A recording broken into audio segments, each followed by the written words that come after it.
The ultimatum at the Galactic Council. The chamber was silent. Ambassador Elena Chen stood at the center of the Galactic Council's Grand Hall, a structure so vast it could swallow entire cities.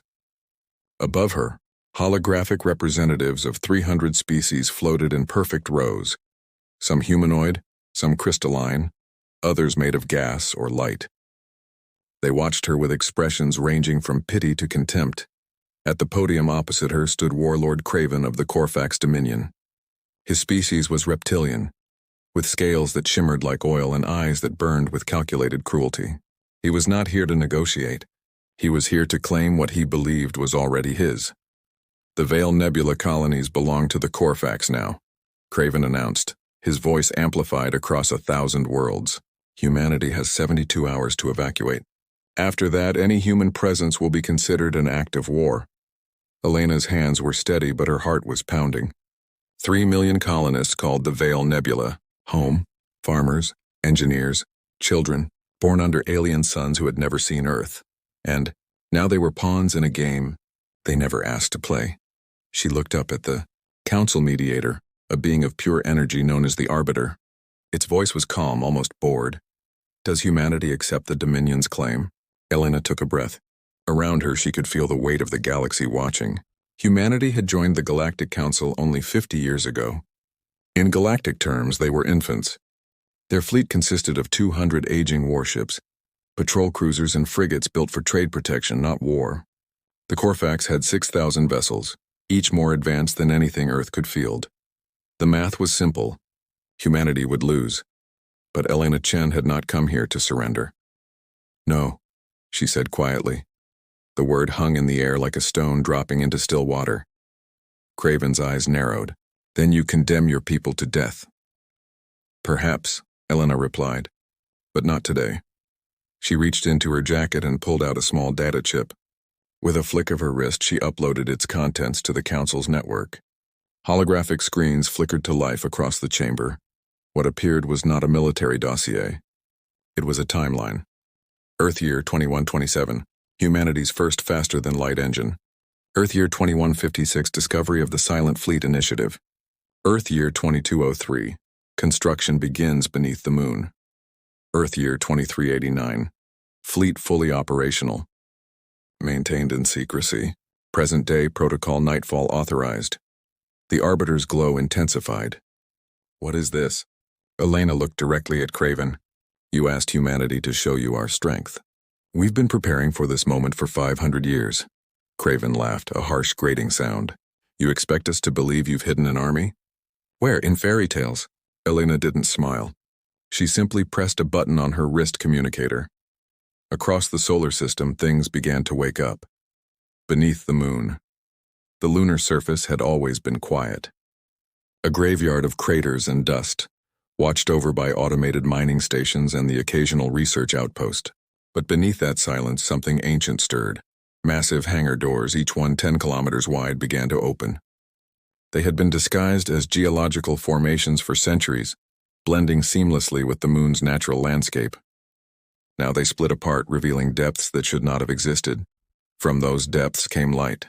First one ship, then 10, then 100. They rose like titans from the underworld. Dreadnoughts the size of mountains, their hulls etched with names from Earth's history. Eisenhower, Yamato, Napoleon, Churchill. Each one had been built in secret, maintained by generations of engineers who knew the truth. Humanity would never be safe until it could defend itself. At the head of the fleet was Admiral Sarah Kovich, commander of the Eisenhower. She sat in the captain's chair, her gray hair tied back, her uniform spotless. Around her, the bridge crew worked in focused silence. All ships reporting ready, Admiral, her XO said. Sarah nodded. Signal the fleet. We move in 5 minutes. Destination? The Veil Nebula. She paused. And make sure the Corfax are watching. Within Mars, the red planet had always been humanity's second home. Colonies dotted its surface. Terraforming stations pumped oxygen into the thin atmosphere, and millions of people lived beneath protective domes. But Mars held more than colonies. Deep within Olympus Mons, the largest volcano in the solar system, another fleet stirred. Carrier groups emerged from hidden bays carved into the mountain's core. Each carrier held thousands of strike craft, fighters equipped with weapons that bent the laws of physics. They launched in perfect formation, their engines igniting like stars being born. Under Europa's ice, the frozen moon of Jupiter cracked open. What had seemed like ancient ice shelves were, in truth, camouflaged blast doors. Beneath them, entire fleets of stealth frigates and attack cruisers had waited in the cold dark of Europa's oceans. They rose through the ice, water cascading from their hulls, and joined the growing armada. Inside Jupiter's storms, and finally, from the storms of Jupiter itself, the largest ships emerged, Titan-class super-dreadnoughts, vessels so massive they generated their own gravity fields. They had been built inside the gas giant's upper atmosphere. Hidden by storms that raged for centuries, they rose from the clouds like gods of war. Back at the Galactic Council, the holographic feeds lit up with real-time images. The silent fleet, 47,000 ships assembled in formation above Earth. The council chamber erupted in chaos. Species that had existed for millennia gasped in disbelief. Others demanded explanations. The Arbiter's glow flickered wildly. Warlord Craven stared at the screens, his confidence crumbling. Elena Chen's voice cut through the noise. Humanity has always been patient, she said. We've built, we've waited, and we've prepared. Not because we wanted war, but because we knew one day someone would force our hand. She looked at Craven. You wanted to see our fleet. Now you have. Admiral Kovich's voice crackled through the council's speakers. This is Admiral Sarah Kovich of the Earth Defense Fleet. To the Corfax Dominion. Withdraw from the Veil Nebula immediately. You have 12 hours. Craven's claws scraped against the podium. You're bluffing. Sarah's response was calm. Then stay and find out. The battle that rewrote history, 12 hours later. The Veil. Nebula. The Corfax Dominion did not withdraw. Warlord Craven had convinced himself that humanity's fleet was a deception. Holograms, perhaps, or outdated hulks dressed up to look intimidating. His commanders assured him that no species could hide 47,000 warships. For 5 centuries, without someone noticing, they were wrong. The Veil Nebula was a region of space where newborn stars illuminated, clouds of gas and dust in brilliant shades of purple and gold. It was beautiful, a painting written in light and shadow. But today it would become something else, a battlefield. The Corfax fleet arrived first. 6,000 warships arranged in a classic battle formation. A wall of steel and firepower designed to crush any opposition through sheer overwhelming force. Craven stood on the bridge of his flagship, the Dominance, watching the nebula's swirling colors with cold satisfaction. The humans will not come, his tactical officer said. They know they cannot win, Craven smiled. Then we take the colonies without resistance. Send landing forces to— Sir! The sensor operator's voice cracked with panic. Contact! Multiple contacts. How many? The operator's hands trembled over the console. All of them, sir. The entire human fleet just dropped out of FTL. The silent fleet arrives. They came like a storm made solid. 47,000 ships emerged from faster-than-light travel in perfect synchronization. The Eisenhower led the formation, flanked by 100 dreadnoughts whose weapon systems were already charging. Behind them came the carriers, their fighter wings deploying in clouds so dense they looked like metallic nebulae. And behind them came the Titans. The super dreadnoughts were impossible to comprehend. Each one was 20 kilometers long, bristling with gravity manipulation cannons that could tear apart a moon. They moved slowly, deliberately, like ancient gods stepping onto a battlefield they had been dreaming about for centuries. Admiral Sarah Kovich stood on the bridge of the Eisenhower, her eyes fixed on the view screen. Around her, the bridge crew worked with practiced efficiency. No one spoke unnecessarily. They had trained for this moment their entire lives. Admiral, her communications officer said, the Corfax are hailing us. Put them through. Warlord Craven's face appeared on the screen. His earlier confidence was gone, replaced by barely concealed fear. This is madness, he hissed. You cannot possibly sustain a fleet this size. The logistics alone are none of your concern, Sarah interrupted. Her voice was calm, but beneath it lay steel. You were given 12 hours to withdraw. You chose to stay. No, you're bluffing, Craven snarled. Those ships are empty shells. You don't have the manpower to... Sarah pressed a button. On every ship in the silent fleet, holographic displays activated, showing crew manifests, operational readiness reports, and real-time system diagnostics. Every ship was fully crewed. Every weapon was online. The Corfax tactical displays lit up with target locks. 47,000 target locks. Craven's face went pale. Last chance, Sarah said quietly. Withdraw now or we will remove you. For a long moment there was silence. Then Craven made his choice. All ships. Attack formation. Destroy them! Sarah closed her eyes briefly, then opened them again. All batteries, she said. Fire. The first salvo what happened next would be studied in military academies for 1,000 years. The silent fleet opened fire. The dreadnoughts unleashed their main cannons, graviton beams that warped space-time itself.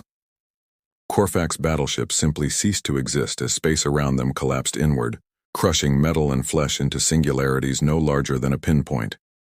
The carriers launched their strike craft. 15,000 fighters swept forward like a tidal wave, their quantum-entangled targeting systems locking onto enemy vessels with inhuman precision. They moved in patterns too complex for organic minds to follow. Coordinated by AI systems that had been refining combat doctrine for 500 years, the Titans fired last. Their weapons were forbidden by galactic law, planet crackers, technologies deemed too dangerous for civilized warfare. But humanity had built them anyway, hidden them away, kept them ready for the day when survival mattered more than politics. The super dreadnought Midway fired its primary cannon. A beam of pure gravitational force lanced across space, striking the Corfax formation's center. 300 ships were caught in its path. They didn't explode. They simply ceased to be, their atoms scattered across light years in an instant. The Corfax fleet broke. The rout, fall back. Fall back! Craven was screaming now, all pretense of command abandoned. Around him, his bridge crew scrambled to comply. But the silent fleet was everywhere. Human frigates danced through the Corfax lines, their stealth systems making them nearly impossible to track. They appeared from nowhere, fired devastating volleys, and vanished before the enemy could respond. Human destroyers worked in wolf packs, coordinating their attacks with split-second precision. They targeted command ships first, severing the Corfax chain of command and leaving their fleet leaderless and confused. And overhead, the Titans advanced. They moved through the battlefield like icebreakers through a frozen sea, their mere presence warping sensor readings and disrupting enemy communications. Corfax ships that tried to stand and fight were obliterated. Those that fled were allowed to go. Sarah had given the order to minimize casualties once the outcome was clear. This was not a war of extermination. It was a lesson. The final message: within 2 hours, it was over. The Corfax fleet was shattered. 4,000 ships destroyed, the rest fleeing in every direction, pursued by human fighters who ensured they kept running. Warlord Craven's flagship limped away, its engines damaged, its weapons silent. Sarah opened a channel to every ship in the system, human, Corfax, and the hundreds of neutral observers who had arrived to witness the battle. "This is Admiral Sarah Kovich of the Earth Defense Fleet," she said. Her voice was tired but firm. "To the galaxy, humanity did not seek this conflict. We built our fleet not for conquest but for survival. We hid it not out of deception but out of necessity." She paused, looking at the carnage displayed on her screens. "For 500 years, we have watched the galaxy tear itself apart over territory, resources, and pride. We chose a different path. We chose to prepare in silence, to build in secret, to hope we would never need what we created." Another pause. "Today, we used it, not because we wanted to, but because someone forced our hand. Let this be a lesson to anyone who thinks humanity can be bullied, threatened, or conquered. We are patient.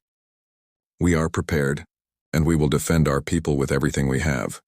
She looked directly into the camera. "We don't want your territory. We don't want your resources. We want to be left alone to live in peace. But if you threaten us, if you attack our colonies, if you try to take what we have built, you will face the full might of the silent fleet." Sarah leaned back in her chair. "The choice is yours." Epilogue, 3 weeks later. Galactic Council convened an emergency session. Ambassador Elena. Chen stood once again at the center of the chamber. This time no one looked at her with contempt. Fear? Yes. Respect, definitely. But not contempt. The Arbiter spoke first. Humanity's actions have violated 17 treaties regarding weapons development and fleet limitations. Elena nodded. We are aware. And yet you make no apology? No. Elena's voice was steady. We make no apology for surviving? The chamber erupted in debate. Some species demanded sanctions. Others called for humanity's expulsion from the Council. A few, those who had also suffered under the Corfax, remained silent, their eyes thoughtful. Finally, the Arbiter raised a hand for silence. The Council will deliberate, it announced. But know this, Ambassador Chen. The galaxy will never see humanity the same way again. Elena smiled slightly. Good. Back on Earth, Admiral Sarah Kovich stood in her office, looking out at the blue marble of Earth through the viewport. The silent fleet had returned to its hidden bases, disappearing once again into the Moon, Mars, Europa, and Jupiter.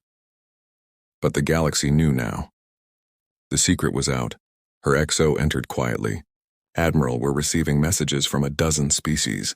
Some want to form alliances. Others want to know how we did it. Sarah didn't turn around. Tell them the truth, which is that we believed in ourselves, that we worked together, that we prepared for the worst while hoping for the best. She finally looked at her XO, and that we will never, ever stop defending what we love. The XO nodded and left. Sarah returned to the viewport, watching Earth turn slowly in the darkness. Somewhere down there, children were being born. Scientists were discovering new things. Artists were creating beauty. Ordinary people were living ordinary lives, unaware of the war that had nearly consumed them. That was worth fighting for. That was worth 500 years of secrecy. That was worth everything. Final words. The galaxy learned 3 lessons that day. First, never underestimate a species that dreams of the stars. Second, never corner a species that values patience as much as strength. And third, never threaten humanity's future because they've been preparing for that threat longer than you've been alive. The silent fleet still waits in the darkness, and it always will.